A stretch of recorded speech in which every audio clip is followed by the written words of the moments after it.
What's crappin' in Fun Seekers? I'm back. Welcome to another horrendously unscripted episode of Grease Belly Garage. I don't always do exciting cars or hot rods or anything like that, but this car to me is incredibly exciting. It's a July of 1993 build. We'll get to that in a minute.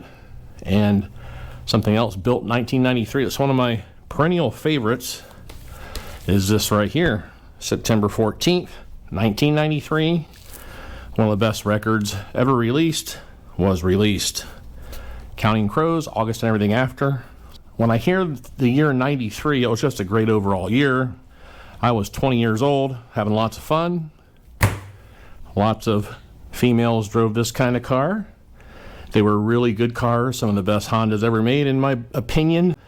They sold like hotcakes. I think they were the best selling car in the country for a while, at least a couple of years. As you may have heard me talk about, I've got a very good friend who has a chronic medical condition now. This car belongs to him. He's not feeling so good from his treatments. This video is dedicated to my pal. He can watch me get this car rejuvenated because he bought it about 4 or 5 years ago. In fact, it was February 5th, 2021. I looked in my Google Photos. So this will give him something to watch. I'll send him a link. Hey, pal, this is for you. We'll get this thing back up and running again, driving, cleaned up. But I'm going to first show you what makes this car so special. My name's Jason, and this is Grease Belly Garage. Come on. There we go. Come on, baby. And yes, I've already named this car Mr. Jones as a nod to 1993. The car kind of looks like Mr. Jones.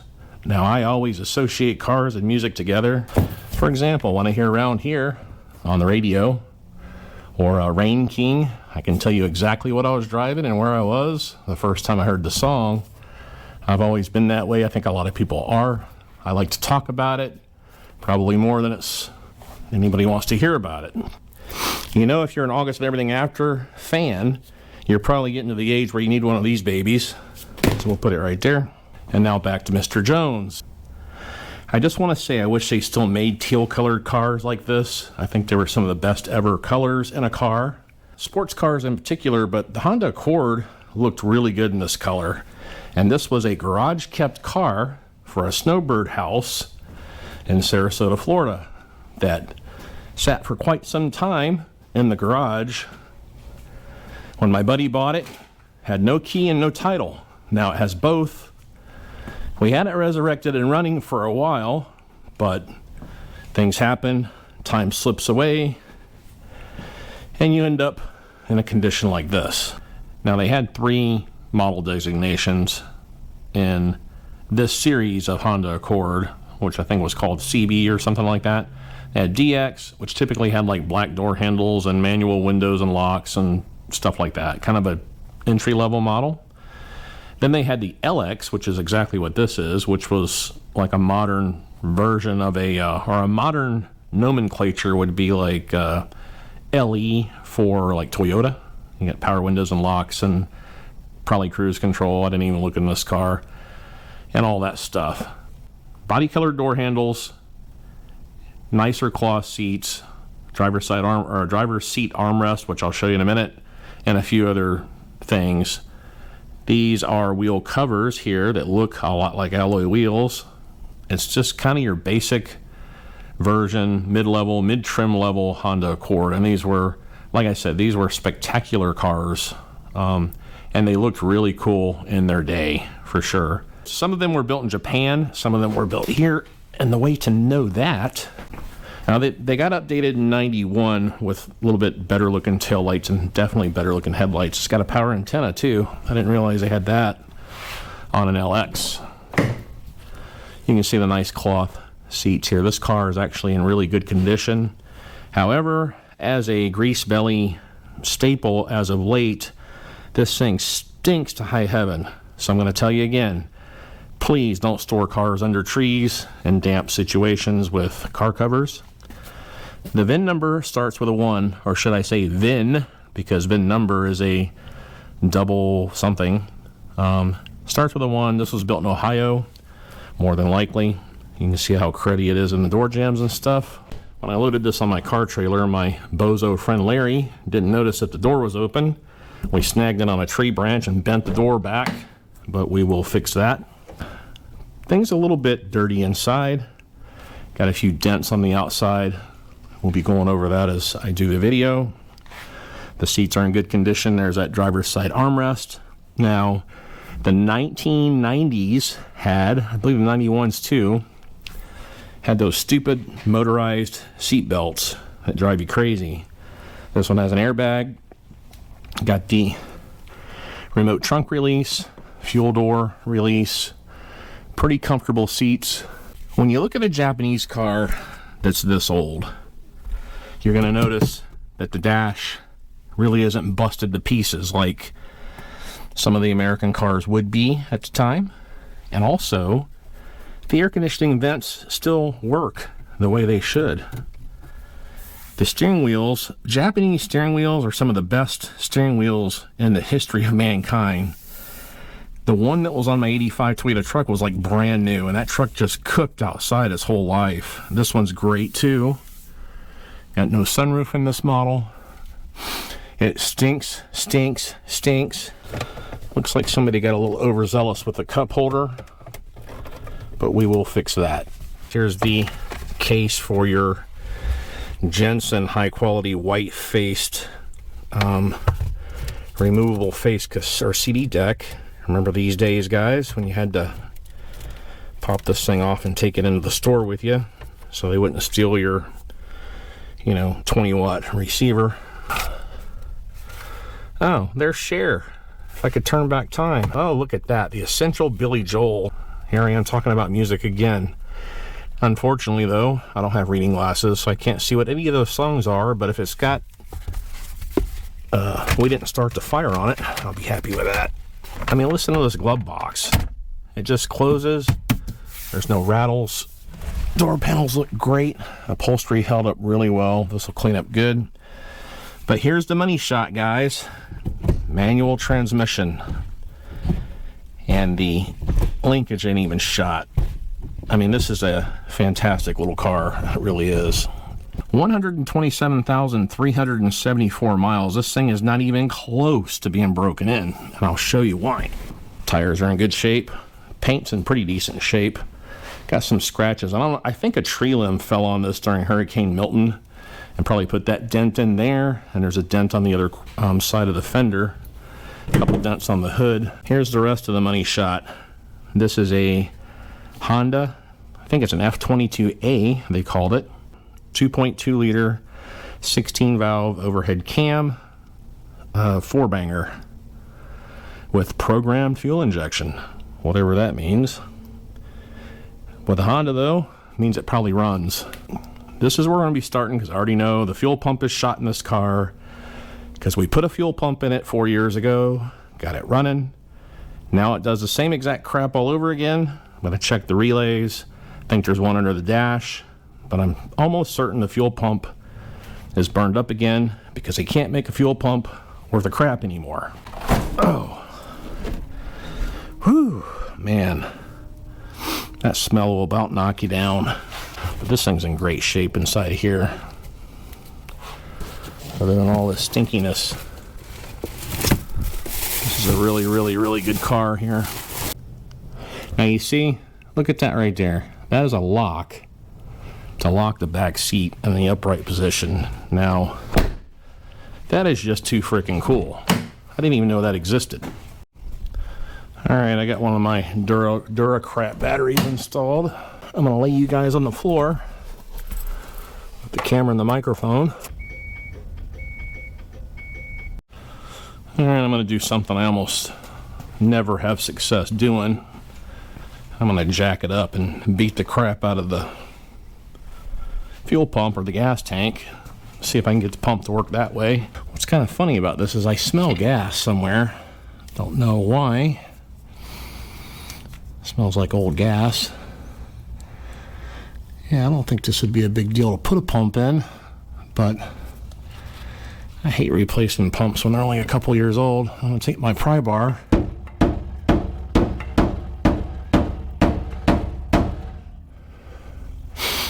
Yeah, I definitely smell gas somewhere. I wonder if it was trying to pump. Let me go twist on the key some more, and I'll put my super sensitive microphone there.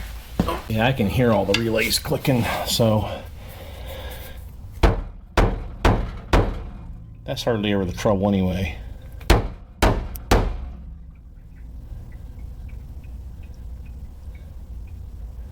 I can hear gas sloshing around in there finally.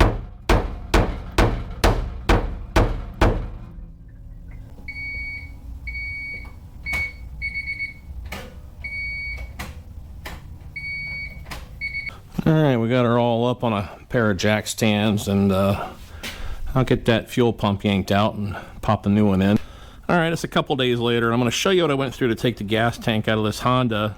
But in the meantime, while I was trying to get something productive done, Richard Lee Ritchie showed up. See that gas tank I pulled out? Yeah. Get a whiff of that fill hose right there. No, that's quite all right. Yeah. Hey, I got to put a fuel pump in this, Rich, and you're just in time to help me do that and put the tank back in. Oh, no. Little trivia for you, Rich. What's the difference between a chickpea and a garbanzo bean? I bet you ain't never had a chickpea on your salad. Leave it to good old 80s cars to leave us a drain plug. This gas is disgusting. And when you turn your back to it, you know, you expect you'd be smelling asparagus. Okay, you about done over there? Shake it, shake it. I don't know what it is about rancid gas, but you can like taste it in the air. It's so disgusting. I went ahead and took these nuts off the top to try to get this sending unit out. Pump assembly, whatever you want to call it. And I got to take a couple more of these nuts out, it looks like. Fuel pump assembly out of here, and I'm going to have to go back on what I said earlier in the video about us putting a new fuel pump in here. I thought that there was a new fuel pump put in this car, but it's pretty obvious that it wasn't, because this looks very original. I could have sworn that we had at least set up to put a fuel pump in this car, but this thing is just as stiff and rigid as can be. It just reeks of that awful gas. Hose clamps are rusted. They're not even doing anything anymore. I mean, this thing's in a pretty rough shape.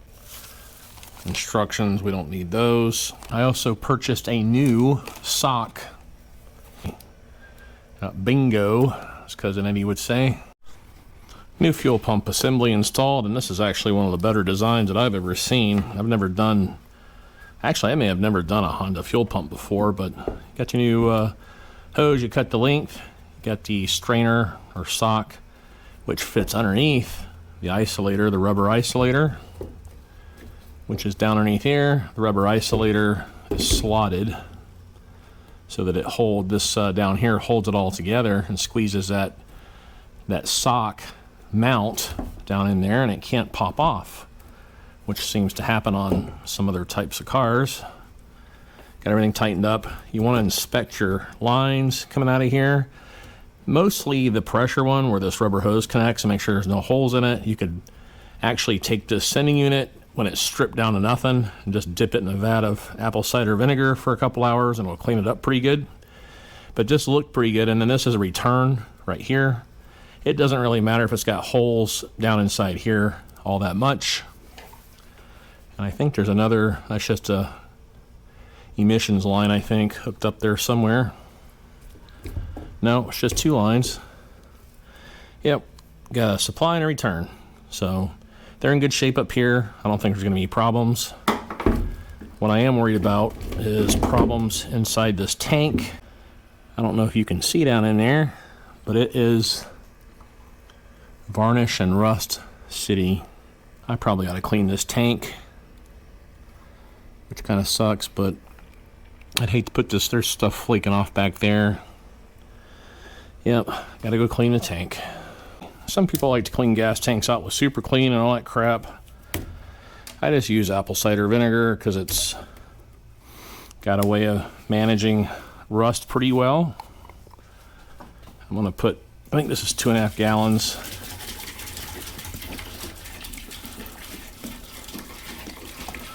Gonna pour this whole thing in there. I did put the drain plug back in. I might let it sit for a little bit, dilute it with some water, let it sit probably overnight. Then I'll come back and drain it with the drain plug, maybe slosh it around a little bit. Might go ahead and do that now. Because it's the stuff in the bottom that's the bigger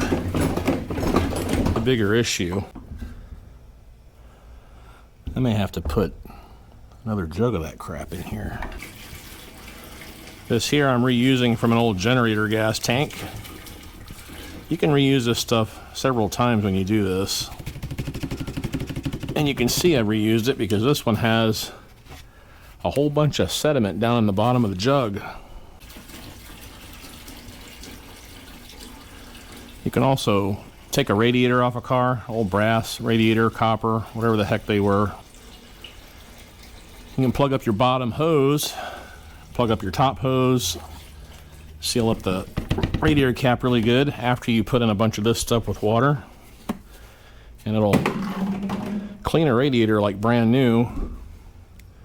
But you want to make sure that you put a little baking soda water in it to neutralize it. On a gas tank, we're just going to hose it out until there's no signs of apple cider vinegar anymore. Let me get a little brush and brush that in and see if it's doing anything. Yeah, maybe that's what it is. Maybe somebody put a coating on this thing before because it looks like it's pretty well solid, so we might be all right here. Well, it's a couple nights later. I got a little under the weather, had a couple other things to do. Gonna jam this tank back in here. I got my fuel pump assembly all buttoned up in there real good. And I'll try to explain to this, or explain in reverse order, what's entailed in doing this very quickly and briefly, because I know it's kind of boring, but that's the way it is. EFI cars are boring, okay? The tank slid back in there on its straps.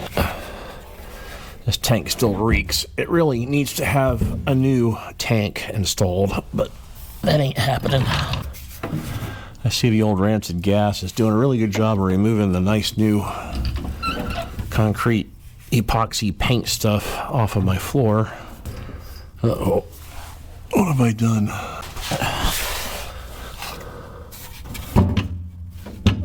There's the strap.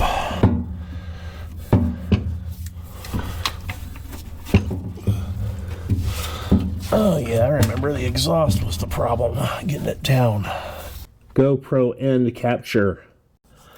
I just want to say I have installed many gas tanks in my life, and this one takes the cake for difficulty by far. And I don't really understand it. The hole is wide open. I just don't understand what's going on here, so I had to call in some reinforcement to give me a hand here. You can see the bottom of the tank is bent because I had to jack it so many times and get all that stuff squared away. It's pretty much imperative to take that heat shield out and make sure you keep it real nice and neat like I did there. There's 4 or 5 10mm bolts that hold it in above the exhaust. It's a hassle, it's a pain, but we got it. Got it all back together. There is a wire on the back side of the tank that goes on the top lip. Back in there, goes up and plugs in to power up the pump. Got your 2 lines right here, return and some kind of vapor purge thingy. Those are just pinch clamps. This is the high pressure clamp. This bracket can be disconnected from the body of the car after you get this broke loose with a flare nut wrench always. Couldn't get the hose to go back into there for some reason, but it's not that important. I think I may have routed it a little bit weird or something, but this works. Up here, there's another like 3/8, ½ inch or so, or however many millimeters, emissions tube that goes to the top of the tank, but you can get to it from the bottom. Right up in here, there's another pinch clamp. And of course here is the filler hose. You can get to it with that 10mm clamp right there. And I have officially gotten all this back together. except for the dust shields. There's one dust shield that covers this area right here. I'll get that back on, and there's a dust shield in the back that I took off that I didn't really have to. All right, fuel pump done, finally. It's been about 4 or 5 days since I did that. Been working frantically on my house, getting it ready to sell. That sucks, but I'm back to normal now. The next thing I got to do is put a fuel filter in this car and get this thing tidied up and wrapped up for my buddy, because I have since found out there's a new Counting Crows documentary coming out on HBO Max called Have You Seen Me Lately? And I'm not going to miss it. It debuts December 18th on HBO Max. Hopefully I'll have this car done by December 18th. I'm sure I will. But either way, you got to watch it, and you'll learn a little bit about good music. Anytime you do a new electric fuel pump and you spend all that time and aggravation and profanity getting a tank down and changing it out, you should always replace the fuel filter, especially when it's varnished or you have unknown history of the car. Here is our fuel filter that's probably 1,000,000 years old. That stinks. By the way, I forgot you're not supposed to put gas in styrofoam containers. Don't do that. It just makes a big stinky mess. Probably toxic somehow too. There's 2 plugs. There's a plug that comes from the new filter on the top right here. And there's one that unscrews right here. This is your flared hose, and this is your banjo bolt. And probably start the flared fitting hose first, because it's kind of rigid. So I'll work this down in there. Come on. Make sure your banjo bolt is clear. It is. We'll just take the banjo bolt, put it through here with one washer on. Put the other washer on the other side. Oh no. All right, another copper washer. The funny thing about dropping stuff like that is the next guy that works on this car is going to see it laying down there and think that it fell out and probably be in a mad scramble to correct that problem. Hopefully it won't leak. I'm going to clean out this throttle body real quick before I put all this back together. And to be honest with you, it doesn't even look that dirty. Oh yeah, it is. And what I do when I clean these things out is I activate the throttle blade and then get some of the specific throttle body and air intake cleaner, spray it in there the best that you can on the blade and around the side, and you'll see a ring of crap in there. And I stick my rags in there and clean the edges of the blade that I can reach and the little ring around the collar that's inside there. Try to do the top and the bottom the best that you can. And I don't know what that... Oh, that was a hose clamp that I just knocked on the floor. Get in there and just clean this up the best you can with your hand. It's not going to be a perfect job, but it'll get that ridge of carbon or crud. And that looks almost no better. Try it again. Oop. Never spray yourself in the eyes with the throttle body cleaner. You can also get a little toothbrush and jam it down in there and do that. And then we'll take this. This is going to go like this. Red hose clips into here, I think. Maybe not. Hose clamp time. And that, my friends, is what magnets are for. For fat, short, grumpy mechanics that don't have time to wait for getting down on the floor, trying to pick things like that up. I find that whenever things aren't quite going together right, you just give it a little grunt and it kind of starts to work. Except for your wife, that doesn't work. You can't really say, hey babe, can you go in there and make me a sandwich? Ugh, that ain't gonna work. I already tried that. Mrs. GBG definitely fires up the stink eye. Always aim the light so it's blowing your retina out when you're trying to work as well. Loosen that clamp, and I've lost my screwdriver again. Good grief. How do things like slide off and then they won't slide back on? That doesn't make any sense. Maybe I slid that off with brute strength before, and then we'll just use the best lube in the world to get this back up. Look at that. Little spit does it every time. That doesn't work on the wife either. Hey, baby, you want to go in and get me a sandwich? And yet, come again? Guess who's going to go in there and make their own sandwich? I did finally go on Amazon and invest in a halfway decent gas can that weighs about 9,000 pounds when it's full. Probably on any old car that you're working on. Probably really doesn't hurt to go get a brand new gas cap. They've got, ripe. They got little vacuum diaphragms and stuff in them for emissions, and on newer cars it'll make your check engine light come on. On this one it won't, but it's still a good idea to replace it every 32 years or so, because that's the original one, I can tell. Well, it leaks out of the overflow, but that's not bad. The good thing about holding heavy loads is it makes your veins stick out of your arm, and my wife's a nurse and she calls that nurse porn, I think. Excellent gas can. Way better than those safety ones. Obama gas cans, I guess my friend Steve Parker would call them. I gotta make sure that I put the drain plug back in the gas tank and that the fill neck is hooked up. It looks like it. Car's a little on the small side. And I'm a little on the big side. So the first thing I'm gonna do is see if I can hear the gas pump, fuel pump, pumping when I turn the key to the on position. Yep. I'm going to turn it off and on several times because I can hear it priming. Filling the fuel filter up.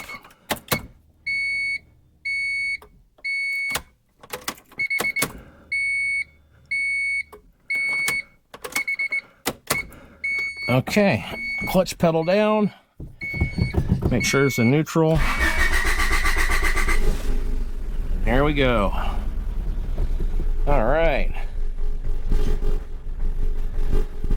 It's probably going to run like crap for a second until it gets all the air purged out of the...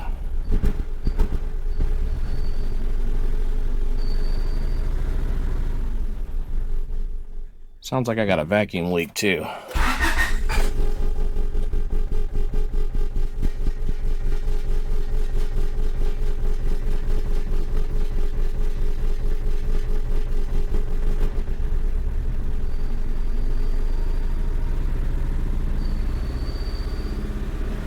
There it goes.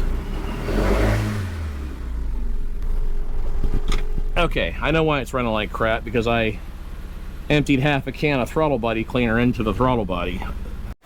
Okay, I finally managed to get this thing outside, and it's got some kind of a misfire. I'm gonna have to go through and figure that out, because it won't... Uh-oh.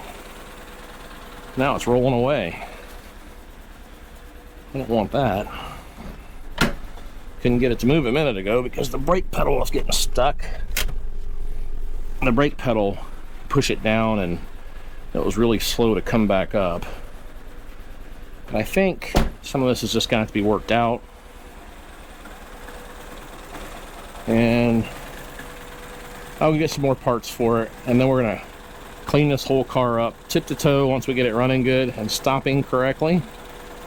Get some air in the tires, and we'll do some cosmetic doodads like this headlight situation here.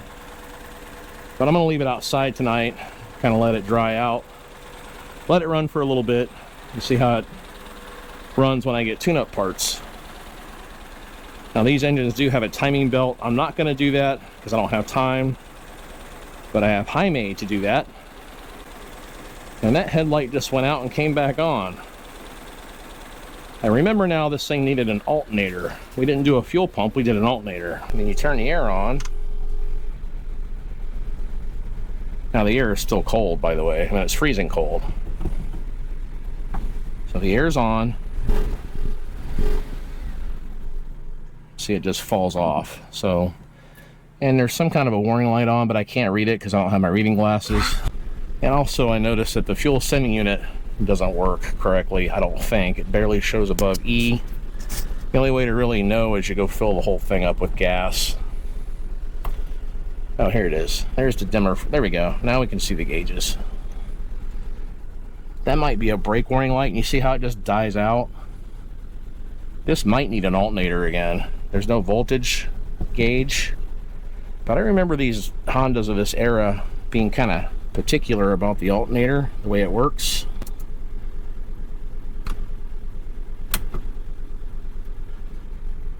Yeah, as soon as the compressor kicks on, it dies off. Oh, we got to check out this Jensen deal. Oh, look at that.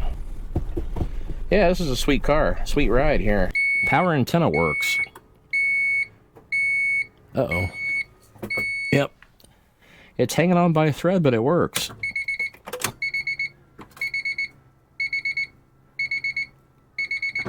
Oh, yeah. I usually don't like to do multi-part videos, but this is going to have to be because of my housing situation at the moment. I got rid of some cars. I'll probably make a separate video about my moving blog situation. But in the meantime, that's Mr. Jones, the 1993 Honda Accord LX in the super teal color. And we're going to get that car all perfected for my good pal. If you want to do me a favor for my friend with this illness, drop a comment down below with the words, "Fight, fight, fight." And let's give him some inspiration. Do all the appropriate algorithm stuff down below if you can. And keep your eyes peeled for another video on this 93 Honda Accord. It's going to be a great car. We're going to get it cleaned up, and it's going to be just a really great car. So until then, I appreciate you guys watching, and I will most definitely catch you on the flip side. Thanks for tuning in, Fun Seekers. Make sure you tune in again.